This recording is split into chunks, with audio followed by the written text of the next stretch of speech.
Hello everyone welcome back to my channel. चलंतु आज video start करवा। प्रथमे गोटे कार्डबोर्ड नहीं कि तादरे राउंड शेप देदबा। मुझे राउंड शेप रो किछि साइज मेंशन करिनी, आपन का हिसाब रे आपन नहीं परिबे साइज। देन आमे गोटे पॉट शेप रो ड्रॉ करके काटी दबा। तापर आमे दीटा को शेप नहीं कि ताको अटैच कर दबा ग्लू द्वारा।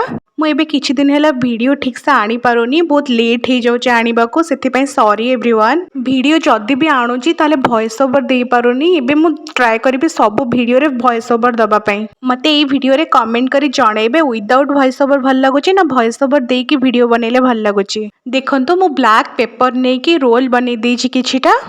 से ब्लैक पेपर रोल को आमे सेथरे स्टिक करिबा। देखंतु मु जेमते अरेंज करिकि स्टिक करछि, आपण माने सेमती करिवे।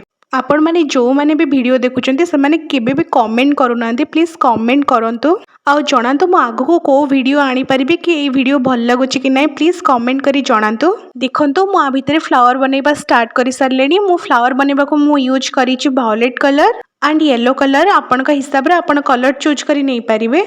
मु जो कलर यूज करछि मते ई कलर दीटा बेसी अट्रैक्टिव लागिला, सेति पई मु यूज करि देली।